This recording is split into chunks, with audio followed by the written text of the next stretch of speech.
Hello नमस्कार दोस्तों, आपका स्वागत है आपके YouTube channel Amit science study में। दोस्तों, मैं इस वीडियो में आप लोगों को जो डिस्कशन कराने वाला हूं, जो आपको खान सर जो एप्लीकेशन पे पढ़ाए हैं बिहार दरोगा के लिए, उसी का ए नोट्स है। ठीक है, जो हिस्ट्री का है।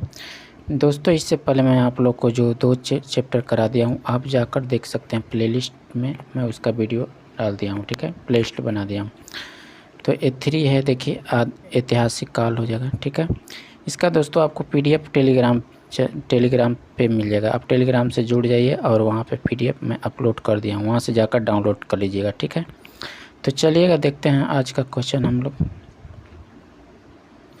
देखिएगा दोस्तों, ऐतिहासिक काल, इस ऐतिहासिक काल इसके बारे में लिखित स्रोत उपलब्ध है और इसे पढ़ा भी जा सकता है ठीक है, इसके अंतर्गत वैदिक काल से लेकर अभी तक समय आता है, उसे क्या कहते हैं? ऐतिहासिक काल कहते हैं। ठीक है, देखते हैं इतिहास को 3 भागों में बांटता है। कौन? तो आपको हो जाएगा पुरातात्विक और विदेश यात्री और शहीद। ठीक है, इसका जो पुरातात्विक को हो जाएगा 2 भागों में हो जाएगा, सिक्का हो जाएगा, अभिलेख हो जाएगा। ठीक, शहीद आपको धार्मिक और गैर धार्मिक हो जाएगा। नेक्स्ट देखते हैं, यहाँ पे धार्मिक जो है हो जाएगा, आपको धार्मिक को 2 भाग में बांटा है, गैर ब्राह्मण और ब्राह्मण। ठीक है, और ब्राह्मण को आपको हो जाएगा वेद, उपवेद, वेदांग, पुराण, उपनिषद, महाकाव्य। ठीक है, और गैर ब्राह्मण को आपको जैन हो जाएगा, बौद्ध हो जाएगा। आगे देखते हैं फ्रेंड्स, देखिएगा सिक्का, क्वाइंस, सिक्के का अध्ययन न्यूमेस्मेटिक्स कहलाता है। क्या कहलाता है? न्यूमेस्मेटिक्स कहलाता है। टेराकोटा का सिक्का मिट्टी से बना था। टेराकोटा का जो सिक्का हो जाएगा आपको किससे बना हुआ था? तो आपको बना हुआ था मिट्टी से बना हुआ था। ठीक है, सिंधु सभ्यता में बना था। ठीक, आगे बढ़ते हैं। मौर्य काल के समय आहत या पंचमार्क सिक्के का प्रयोग हुआ। आहत सिक्के पर लिखावट नहीं होती थी। जो आहत सिक्का होता था उस पर क्या होते थे? नहीं लिखावट होती थी। ठीक है, केवल चित्र बने होते थे। यह पहला धातु का सिक्का था। पूर्ण चांदी के सिक्के थे और मौर्य काल में प्रचलित हुए। किस काल में हुए थे? तो मौर्य काल में प्रचलित हुए थे। शीशा का सिक्का सातवाहनों काल से प्रचलित है। जो शीशा का सिक्का था कब से था? सातवाहनों काल से प्रचलित था। ठीक, आगे बढ़ते हैं। पहली बार सोने का सिक्का यूनानी शासक ने प्रचलित किया था। जो पहला सोने का सिक्का था कौन किया था? तो यूनानी शासक किया था। ठीक है, शुद्ध सोने का सिक्का कुषाण शासकों द्वारा प्रचलित किया गया था। शुद्ध जो सोना का सिक्का था उसे कौन किया था? तो आपको हो जाएगा कुषाण शासकों द्वारा प्रचलित किया गया था। सर्वाधिक मात्रा में तथा सबसे अधिक अशुद्ध सोने का सिक्का गुप्त काल में प्रयोग हुआ है। जो सर्वाधिक बोला यहाँ पे, सर्वाधिक मात्रा में तथा सबसे अधिक अशुद्ध सोने का सिक्का गुप्त काल में प्रयोग हुआ। इस समय स्कंद गुप्त शासक थे। कौन थे इस समय? तो स्कंद गुप्त शासक थे उस समय। ठीक है, आगे देख लेते हैं। चांदी का सिक्का गुप्त काल में चंद्रगुप्त II विक्रमादित्य के समय प्रचलित हुआ। जो चांदी का सिक्का था कब हुआ था? तो गुप्त काल में चंद्रगुप्त II विक्रम के समय प्रचलित हुआ। ठीक है, नाम देखते हैं। मयूर शैली की सिक्का गुप्त काल में समुद्रगुप्त के समय प्रयोग में लाया गया। इस सिक्के का प्रचलन गुप्त काल में सर्वाधिक था। जो मौर्य किसका था? तो जो मयूर शैली की सिक्का गुप्त काल में समुद्रगुप्त के समय प्रयोग में लाया गया। इस सिक्के का प्रचलन गुप्त काल में ही सर्वाधिक था। ठीक, आगे बढ़ते हैं। देखिएगा कौड़ी का प्रयोग गुप्त काल में ही हुआ। जो कौड़ी का प्रयोग भी गुप्त काल में ही हुआ। चमड़े का भी सिक्का चला था। ठीक है, जब कब हुआ था? तो हुमायूं के शासन काल में चमड़े का सिक्का चला था। चमड़े का सिक्का कब चला था फ्रेंड्स? तो आपको हुमायूं के शासक काल में चला था। शिहाबुद्दीन ने प्रारंभ किया था। कौन कराया था? तो शिहाबुद्दीन। रुपए का प्रारंभ कब हुआ था? रुपए का प्रारंभ शेरशाह सूरी ने किया था। रुपए का जो प्रारंभ किया था कौन किया था? शेरशाह सूरी ने किया था। आगे बढ़ते हैं। दाम का प्रारंभ शेरशाह सूरी ने ही किया था। ठीक है, सोने की असरफी का प्रारंभ शेरशाह सूरी किया था। जो सोने का असरफी था उसको कौन किया था? तो शेरशाह सूरी ने ही प्रारंभ किया था। देखते हैं अभिलेख। पत्थरों को खोद कर लिखना अभिलेख कहलाता है। जो पत्थरों को खोद कर लिखना भी अभिलेख कहलाता है, ठीक है। छोटे पत्थर पर लिखना शिलालेख कहलाता है। जो छोटा पत्थर पर लिखने पर उसको क्या कहा जाता है? शिलालेख कहलाता है। अब बड़े पत्थरों पर खोद कर जो लिखा जाता है उसको क्या कहते हैं? अभिलेख कहते हैं, ठीक है। स्तंभ के समान ऊंचे पर्वत पर लिखना स्तंभ लेख कहलाता है। जो स्तंभ के समान ऊंचे पर्वत पर लिखना स्तंभ लेख कहलाता है। अभिलेखों का जो अध्ययन कहलाता है एपिग्राफी कहलाता है। अभिलेखों का अध्ययन आपको एपिग्राफी कहलाता है, ठीक है। आगे बढ़ते हैं। प्रमुख अभिलेख। विश्व में अभिलेख लिखने का प्रारंभ ईरान के शासक डेरियस ने किया। जो विश्व में अभिलेख लिखने का प्रारंभ ईरान के शासक डेरियस ने किया था। कौन किया था? डेरियस। पहला अभिलेख बोगजोगोई से मिला है जो तुर्की या एशिया माइनर में है, ठीक। आगे बढ़ते हैं। हाथी गुफा अभिलेख उड़ीसा में जो है इसे कलिंग राजा खारवेल ने लिखा। इसे कौन लिखा था? तो इसे कलिंग राजा खारवेल ने लिखा। इसमें कलिंग युद्ध की चर्चा हुई है। युद्ध के समय कलिंग का राजा नंदराज था। युद्ध के जो समय कौन था? कलिंग का राजा नंदराज था।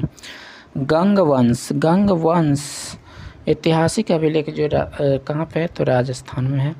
पुलकेशिन टू ने हर्षवर्धन पर विजय की चर्चा की है। जूनागढ़ अभिलेख जो गुजरात में है। जो जूनागढ़ अभिलेख कहाँ पे है? गुजरात में है, ठीक है।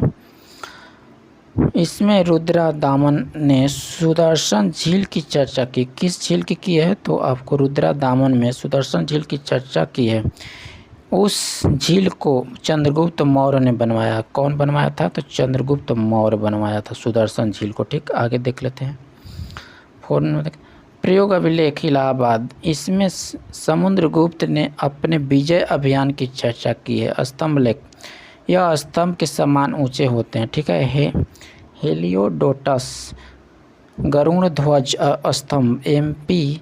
इसमें भागभद्र ने भागवत धर्म की जानकारी दी, ठीक। आगे देख लेते हैं। विदेश यात्री द्वारा वर्णन। विदेश यात्री द्वारा वर्णन आपका हो जाएगा। देखते हैं।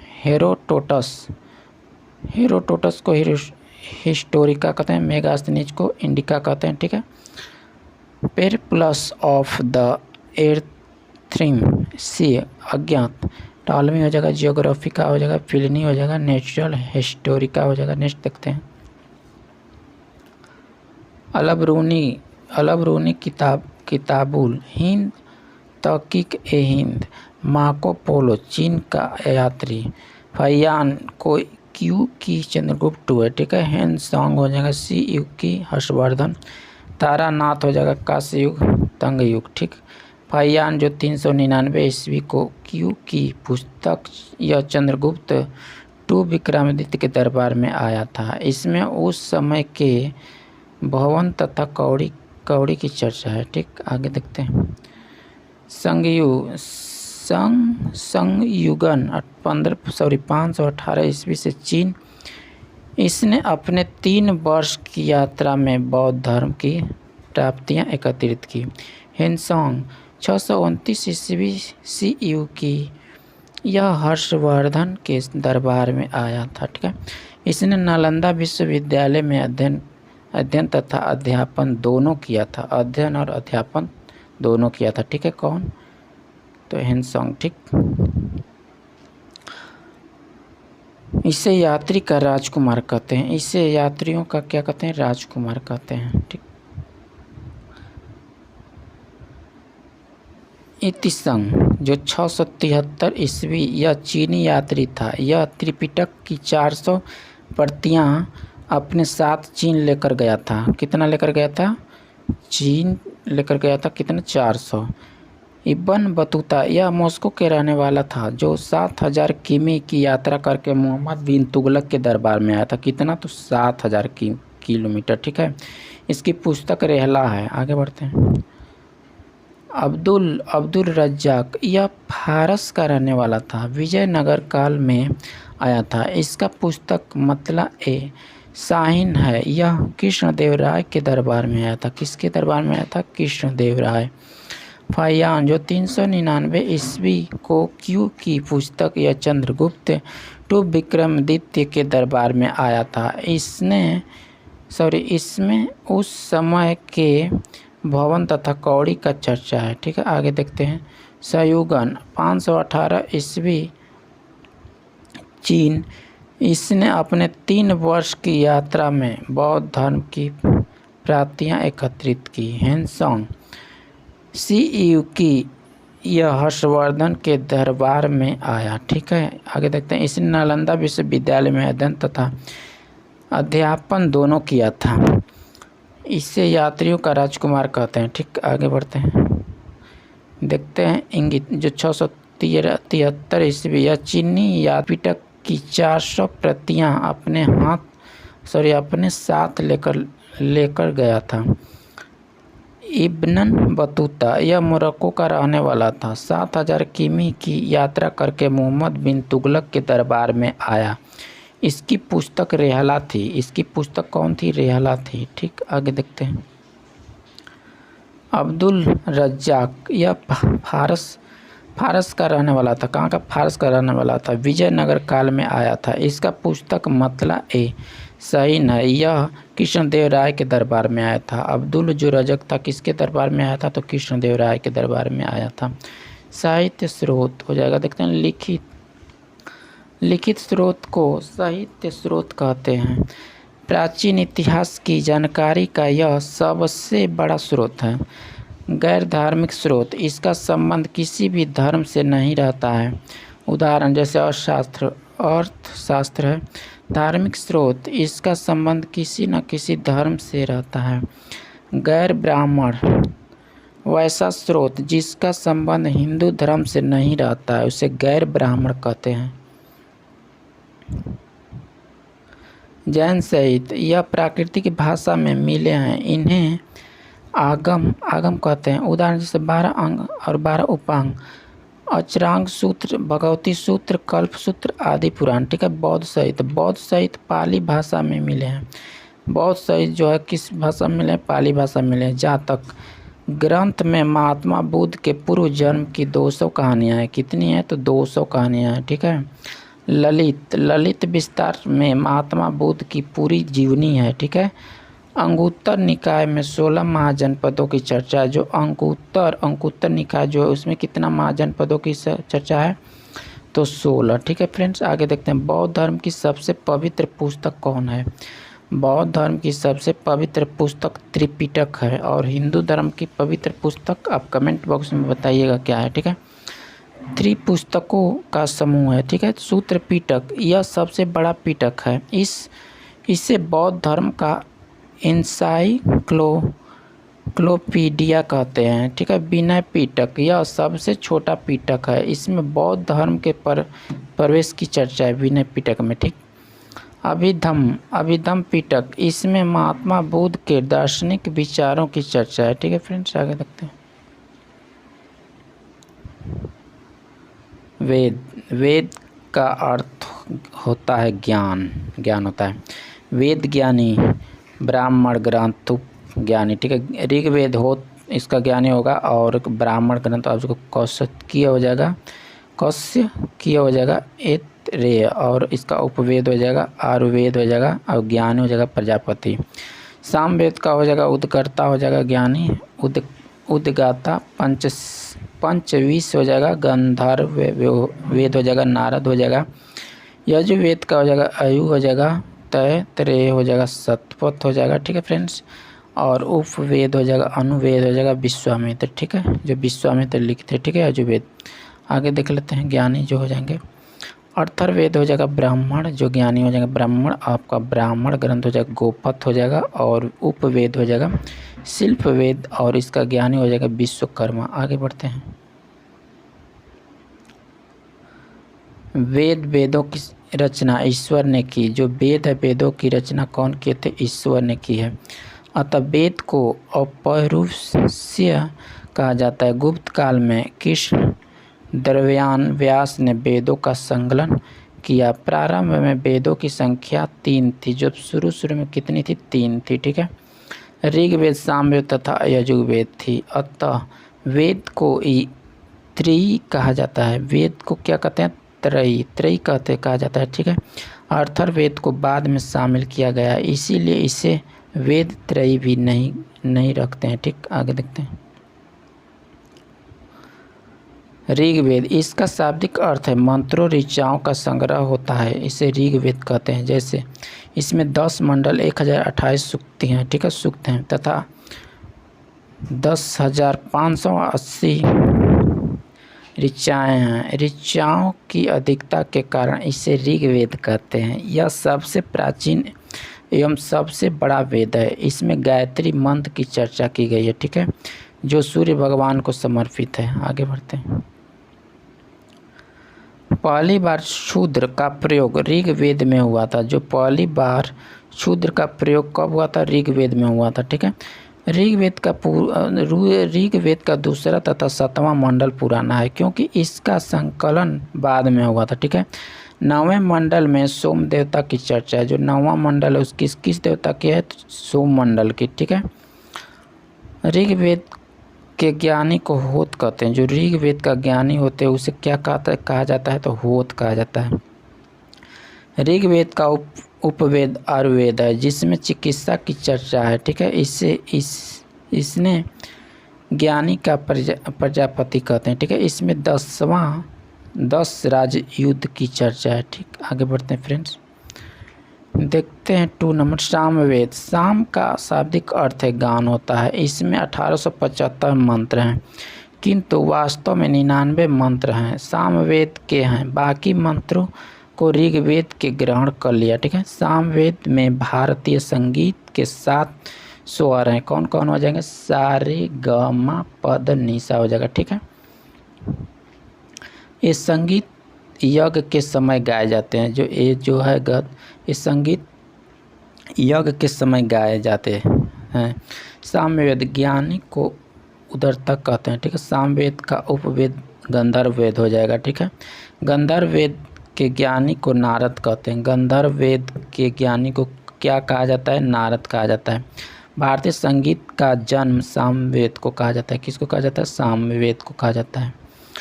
नेक्स्ट देखते हैं यजुर्वेद। इसमें 1990 मंत्र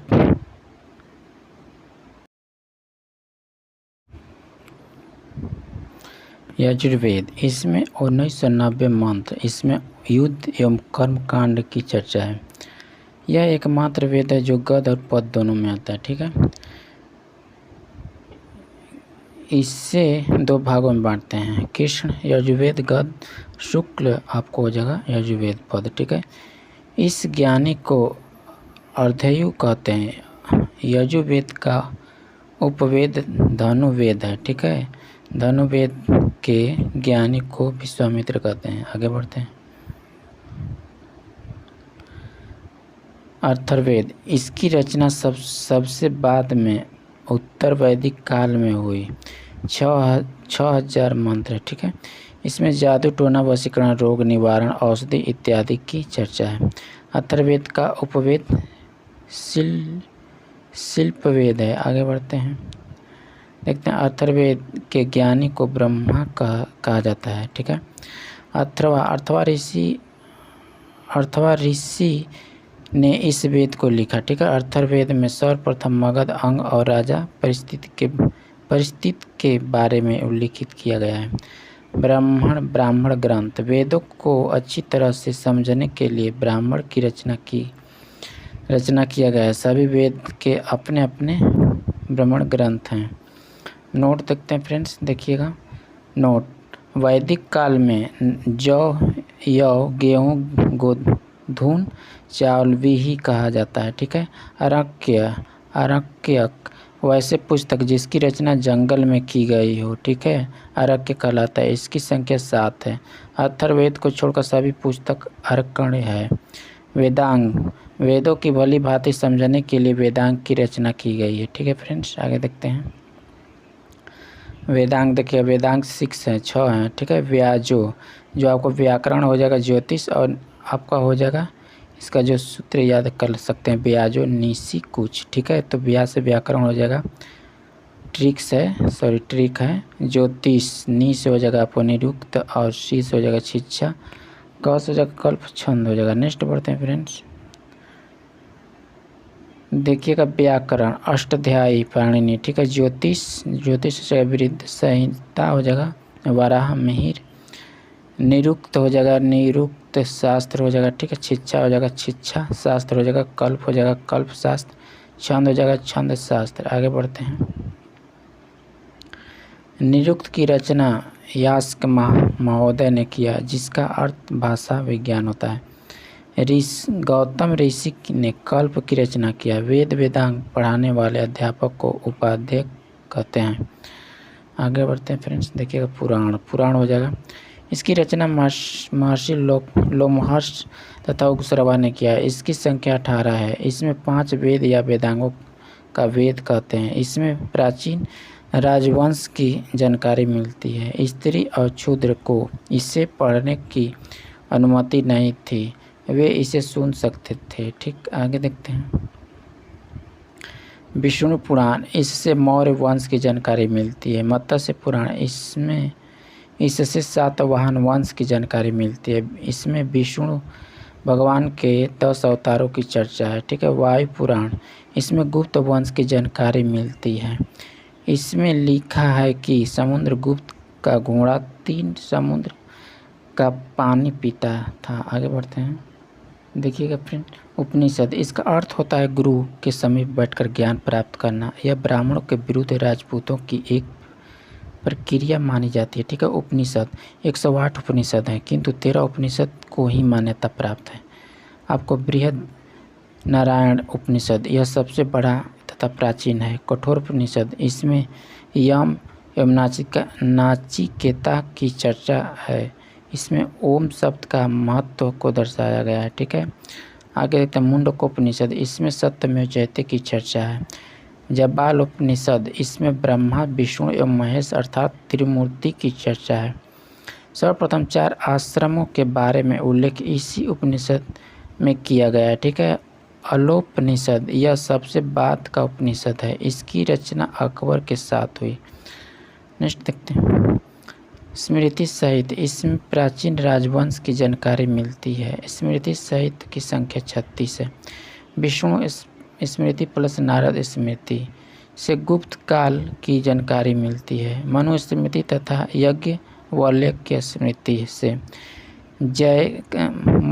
मौर्य काल की जानकारी मिलती है। आगे फ्रेंड देखते हैं,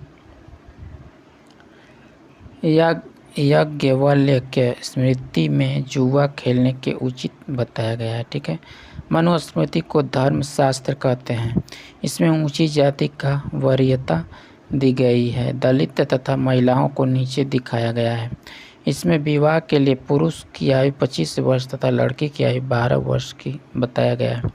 इसमें 8 प्रकार के विवाह की चर्चा है और आपको संस्कार 16 होती है, ठीक है। दाह संस्कार अंतिम संस्कार होता है। ऋण 3 प्रकार के होते हैं।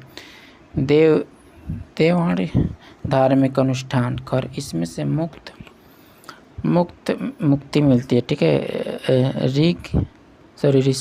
ऋषि ऋग, इसमें अपने पुत्र को शिक्षित कर इसे मुक्त मिलती है, ठीक है। शिक्षित, आगे देखते हैं,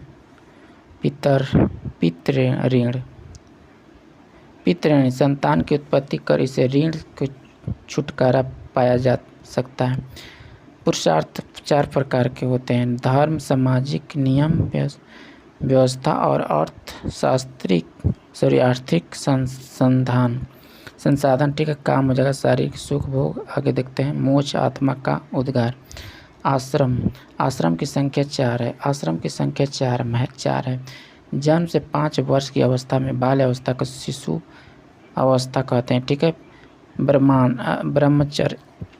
ब्रह्मचर्य 5 वर्ष से 25 वर्ष तक गुरुकुल में शिक्षा ग्रहण। जीवन 25 वर्ष से 50 वर्ष तक परिवार के साथ।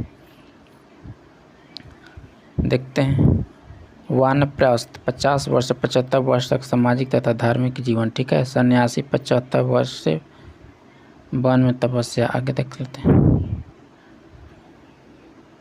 महाकाव्य की संख्या 2 है, महाभारत और रामायण। ठीक है। रामायण की रचना महर्षि वाल्मीकि ने की। प्रारंभ में इसमें 12,000 श्लोक थे, किंतु वर्तमान में 24,000 श्लोक हैं। इसे गुप्त काल में पूरा किया गया था। अकबर के समय रामायण को फारसी भाषा में अनुवाद बदायूं ने किया। ठीक, आगे देख लेते हैं।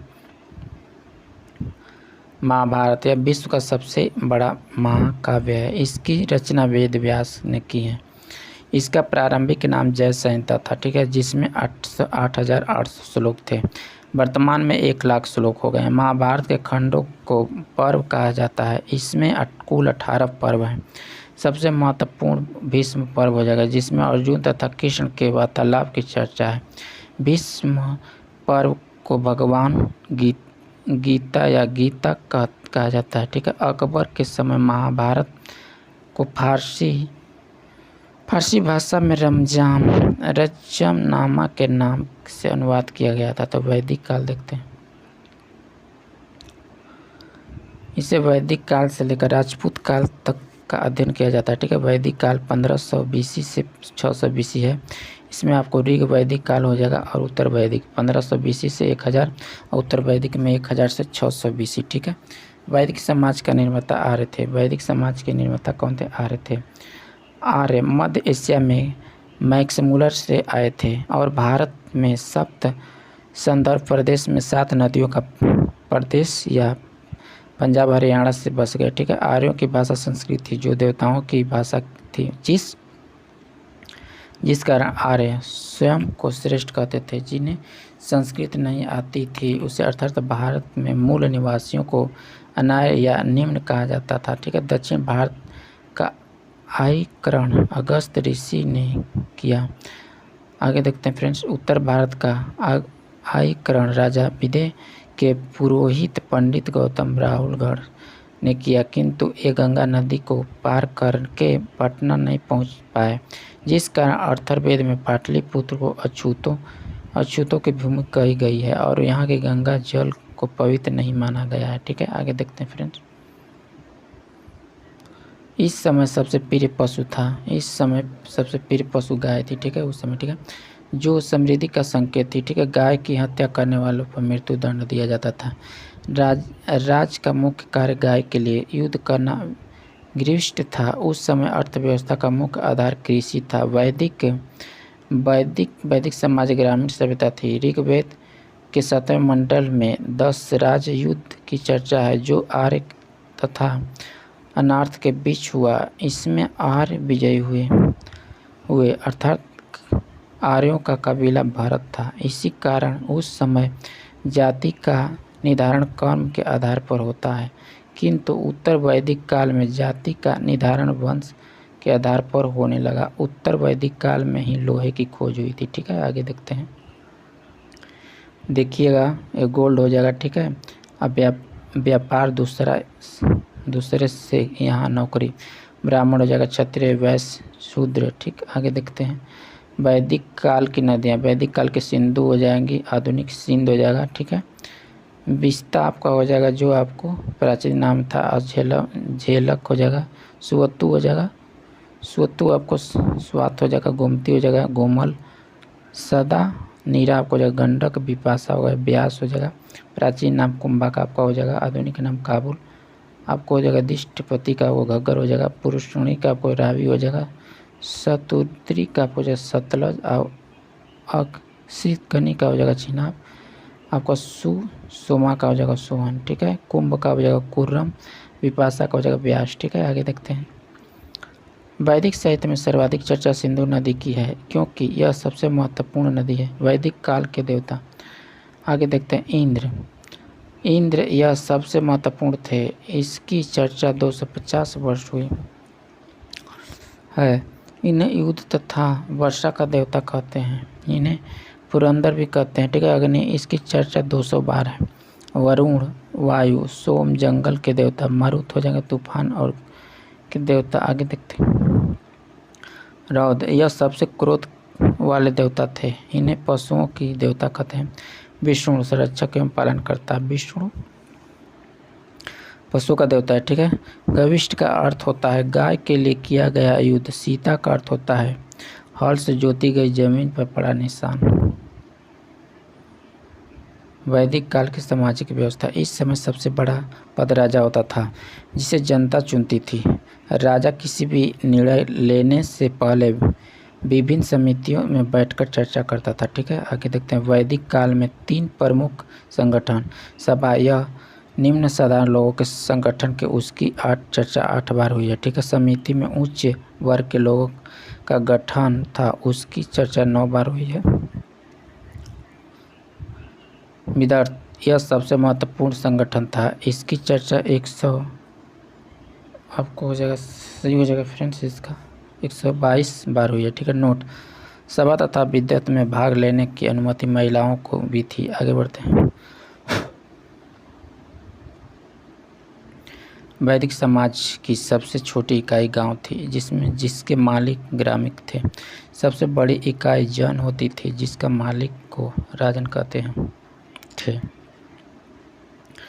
उत्तर वैदिक काल में लोहे की खोज हो जाने के कारण कृषि तथा अर्थव्यवस्था में तेजी से परिवर्तन होने लगा और समाज धीरे धीरे ग्रामीण सभ्यता से नगरीय सभ्यता की ओर अग्रसर होने लगा। जन का आकार बढ़कर जनपद हो गया और यह जनपद आगे चलकर महाजनपद का रूप ले लिया, ठीक है। महाजनपद का कार्यकाल सिंधु सभ्यता के बाद दूसरी नगरीय सभ्यता थी। भारत में कुल 16 महाजनपद हुए, जिसकी चर्चा बौद्ध ग्रंथ अंगुत्तर निकाय में है, ठीक है। आगे देखते हैं।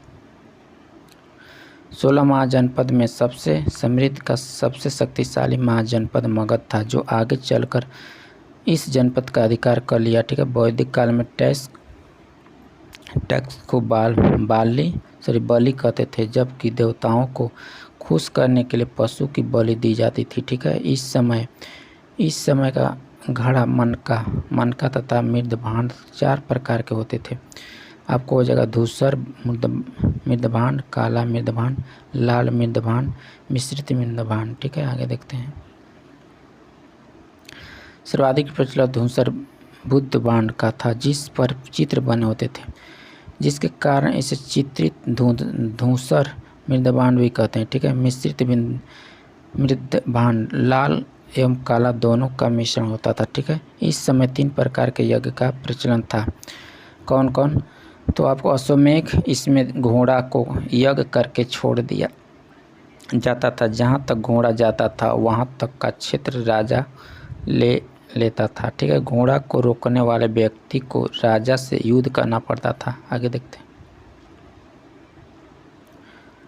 वाजपेयी यज्ञ, यह राजा के शक्ति का प्रदर्शन के लिए होता था। इसमें रथों की रेस लगाई जाती थी, ठीक है। राजसूत, यह राजाभिषेक के समय इस यज्ञ को किया जाता था, ठीक। उत्तर वैदिक काल में अतः रंजखेती से लोहे की खोज हुई, तो उत्तर वैदिक काल की अर्थव्यवस्था पशुपालन के स्थान से कृषि पर आधारित हो गई। आगे बढ़ते हैं। देखते हैं फ्रेंड्स। वैदिक काल में पृष्ठ दर्शन, ठीक है। संख्या के दर्शन कपिल हो जाएगा, व्यांग दर्शन हो जाएगा गौतम, ठीक है। योग पतंजलि हो जाएगा। वैश्विक दर्शन हो जाएगा कणार्थ। उत्तर मीमांस हो जाएगा वैदरायण, और पूर्वी में हो जाएगा मीमांस जैमिनी, ठीक है। आगे बढ़ते हैं। गौतम बुद्ध ने अधिक उपदेश संख्या दर्शन से लिए गए हैं, ठीक है। सिंधु सभ्यता का वैदिक सभ्यता, सिंधु आपको हो जाएगा सिंधु हड़प्पा सभ्यता। देखते हैं फ्रेंड्स। नगरी थी जो ग्रामीण थी। मात्य, एक मिनट दोस्तों देखिएगा। मात्य सतात्मक, आपको पित्त सतात्मक हो जाएगा। प्रमुख पशु बैल हो जाएगा, प्रमुख पशु गाय। नियोजक जो हड़प्पा सभ्यता का था वैदिक हो जाएगा सामाजिक नियोजन, ठीक है। आगे देखते हैं। युद्ध से परिचित नहीं थे तो आपको गाय के लिए युद्ध होता था, ठीक है। कांसे का खोज हुआ था, कांसे का खोज, लोहे की खोज, ठीक। कृषि प्लस व्यापार हो जाएगा, कृषि प्लस पशुपालन। शिव तथा माता देवी की पूजा, आपको इंद्र का महत्वपूर्ण देवता होता है, ठीक है। ऑनलाइन क्वेश्चन देख लेते हैं दोस्तों। अथर्ववेद में 2 संगठनों को प्रजापति की 2 पुत्री के समान माना गया है। वे संगठन है तो सभा एवं समिति। किस ग्रंथ में पंचम वेद के रूप में इतिहास का पुराण की व्याख्या की गई है? तो पुराण हो जाएगा, ठीक है। लोकप्रिय गायत्री मंत्र का उल्लेख वेद में किस में है? तो ऋग्वेद में। क्षुद्र का सर्वप्रथम उल्लेख ऋग्वेद के किस मंडल में मिलता है? 10वां है, ठीक है। किन दो मंडलों में ऋग्वेद आर्यों के लैंगिक जीवन व दार्शनिक चिंतन के साक्ष्य उपलब्ध होते हैं? तो आपको पहला एवं 10वां मंडल हो जाएगा, ठीक है। आगे बढ़ते हैं। जिस ऋषि ने दक्षिण भारत का आर्यकाल किया था वे हो जाएगा अगस्त हो जाएगा, ठीक है। वैदिक समाज का 4 वर्णों में विभाजन का स्पष्ट उल्लेख किस ग्रंथ से प्राप्त होता है? तो ऋग्वेद, पुरुष युग, ठीक है। वैदिक आर्यों द्वारा उत्पादित सबसे प्रमुख खाद्यान्न था? तो आपको हो जाएगा जौ, ठीक है। आगे बढ़ते हैं फ्रेंड्स।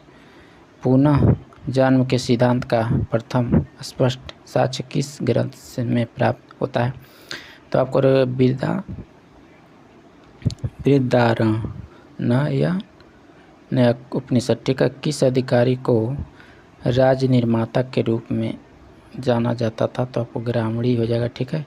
ऋग्वैदिक काल के लोग इंद्र का किस प्रयोजन से आह्वान करते हैं? तो भौतिक सुख एवं विजय, ठीक है। देखते हैं फ्रेंड्स, किस वेद पर विद्वानों द्वारा सर्वाधिक भाष्य लिखे गए हैं? तो यजुर्वेद हो जाएगा।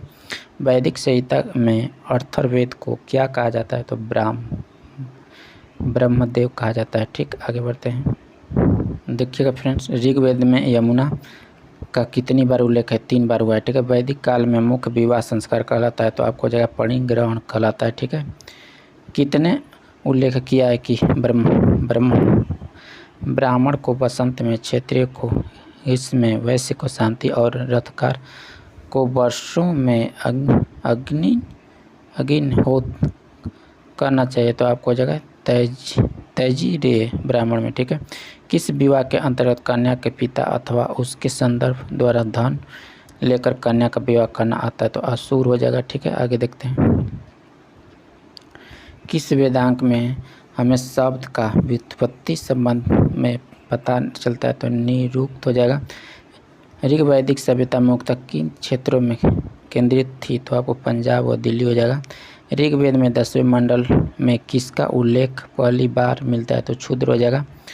आगे देखते हैं। सत्यमेव जयते किस उपनिषद से उत्खनन उदर्थ है? तो आपको मुंडक उपनिषद हो जाएगा, ठीक है। सर्वप्रथम किस उपनिषद में ब्रह्मचर्य, गृहस्थ, वानप्रस्थ एवं संन्यास 4 आश्रमों का है? तो आपको जपालोपनिषद हो जाएगा। ऋग्वेद में उल्लिखित नदियों में सर्वाधिक महत्वपूर्ण नदी कौन है? तो सरस्वती हो जाएगा, ठीक है। ऋग्वेद के युग में सर्वाधिक प्राचीन संस्था कौन सी है? तो आपका हो जाएगा विदर्भ। नेक्स्ट बढ़ते हैं फ्रेंड्स।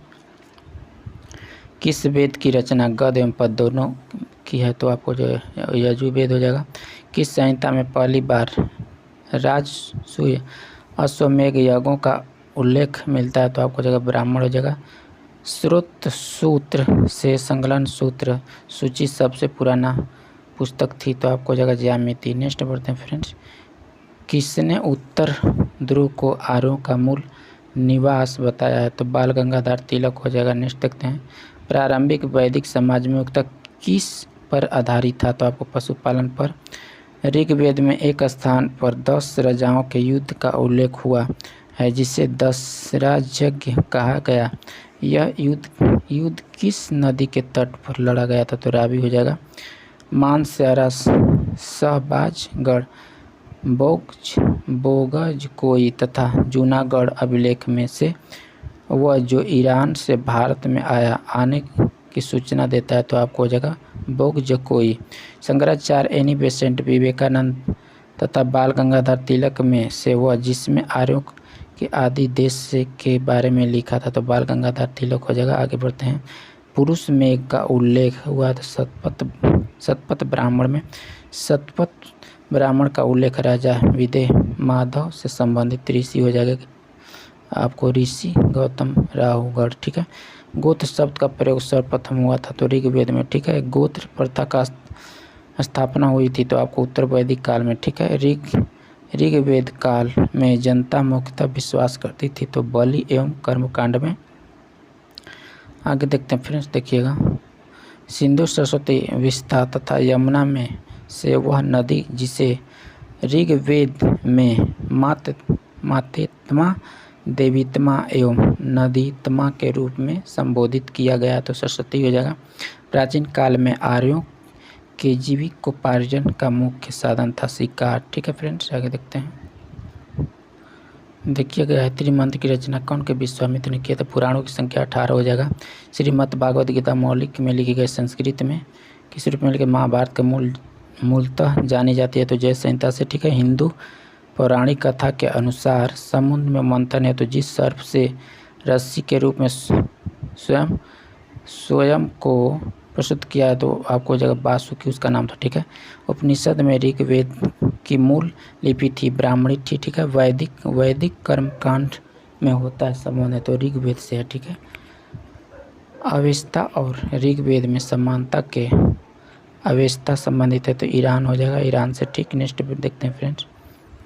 अज्ञानता माना गया है तो गाय को। ठीक है। ऋग्वैदिक काल में प्रारंभ में महत्वपूर्ण मूल्यवान संपत्ति समझा जाता है तो आपको गाय हो जाएगा। संस्कारों की संख्या 16 हो जाएगा। ठीक है। जीवोपार्जक हेतु वेदांग पढ़ने वाले को अध्यापक को कहा जाता है उपाध्याय। वैदिक युग में प्रचलित लोकप्रिय शासन प्रणाली थी तो आपको हो जाएगा वंश परंपरागत राजतंत्र। ठीक। आगे देखते हैं। सभा एवं समिति को प्रजापति को 2 पुत्री कहा जाए, अथर्ववेद में कहा जाता है। आयुर्वेद अर्थात जीवन का विज्ञान का उल्लेख सर्वप्रथम मिलता है तो अथर्ववेद से। सर्वाधिक ऋग्वैदिक सूक्त समृद्धि है तो इंद्र हो जाएगा। ठीक है। ऋग्वेद में इंद्र के बारे में सर्वाधिक संख्या में मंत्र है तो आपको अग्नि से। ठीक है। आगे देखते हैं फ्रेंड्स। ऋग्वेद में युद्ध का देवता समझा जाता है तो इंद्र को। ठीक है। पूर्व वैदिक आर्यों में सर्वाधिक लोकप्रिय देवता इंद्र है। ठीक है। गायत्री मंत्र का नाम इस प्रसिद्ध मंत्र है सर्वप्रथम मिला है तो ऋग्वेद से। ठीक है फ्रेंड्स। ठीक है फ्रेंड्स, इस वीडियो में ये जो चैप्टर समाप्त हो गया। ठीक है। तो दोस्तों इसका चैप्टर समाप्त होने के बाद मैं इसका टेस्ट जो लिए हैं उस आंसर जो उसका मैं आप लोगों को करा दूंगा। तो दोस्तों वीडियो अच्छा लगा होगा तो इसे ज़रूर लाइक कीजिएगा और कमेंट बॉक्स में ज़रूर बताइएगा कि वीडियो कैसा लगा। ठीक है। और चैनल पर नए हो तो प्लीज़ सब्सक्राइब कर लीजिएगा, क्योंकि आप सब्सक्राइब कर लेते हैं और कमेंट करते हैं तो बहुत अच्छा लगता है और वीडियो बनाने का बहुत मोटिवेशन मिलता है। ठीक है। इसलिए आप चैनल को प्लीज़ सब्सक्राइब कर लीजिएगा। ठीक। नेक्स्ट वीडियो में फिर हम लोग मिलेंगे, तब तक के लिए धन्यवाद।